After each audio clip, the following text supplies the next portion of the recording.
My name is Scott Herrmann. I'm a fisheries biologist with the Virginia Department of Wildlife Resources, and we're on the shores of the Rappahannock River. Got a blue catfish that was recently caught. We're going to show you some of the best ways to fillet a fish this size and some of the tools needed to do so.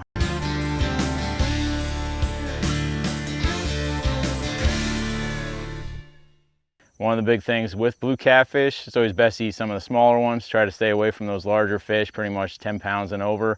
Try to abide by some of the Department of Health's recommendations for some of the fish tissue contamination that's up there and some of those larger size fish. These smaller fish are definitely the ones that you want to concentrate on. They'll make a nice meal for the family or a little fish fry along the way.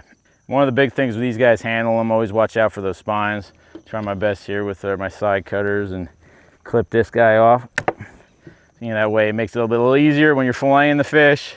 Come to the other side, take that off. So when you have it rolled on its side, you're not fighting those spines along the way.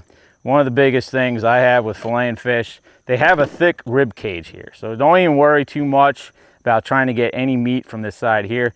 A lot of times you'll pretty much start in pretty much the tail end of the dorsal fin there, slide on down. Get a nice cut along the anal fin, plow it on out to the caudal fin. Some people will do the fillet flip-flop. I usually don't mess with doing that. You can pretty much do a little cut there. And pretty much I ride pretty much the top of the backbone. Make sure you don't skip over the backbone because you can kind of have a little issues there. That way you can kind of peel down. Catfish do not have the scales to worry about. I'll show you the best way I like to do it when it comes to skinning off, peeling off the skin later on with a cut instead of just doing a peeler. Some people do that as well.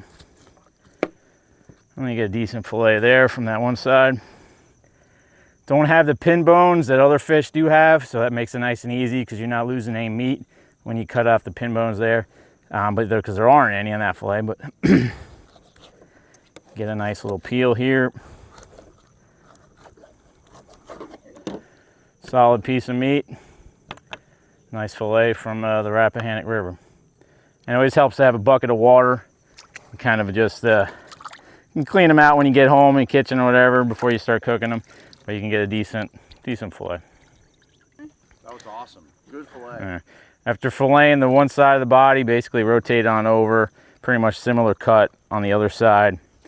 Taking in mind you still have that rib cage up high. You can kind of just plow on down through here.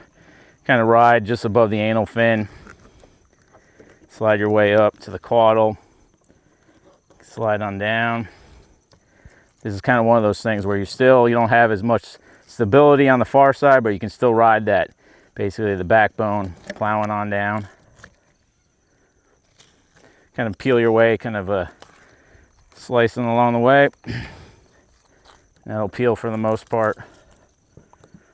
Yeah, nice fillet. Usually that second fillet is not as fancy as that first fillet, but you can still get a decent bit of meat off that far side of the fish. Some people like to peel the skin off beforehand. I don't really think it matters too much in terms of doing it afterwards, and you kind of, there you go on that end. And kind of that nice catfish provided 2 solid fillets, and shoot, you get 2 giant fish sandwiches out of those nice fillets there.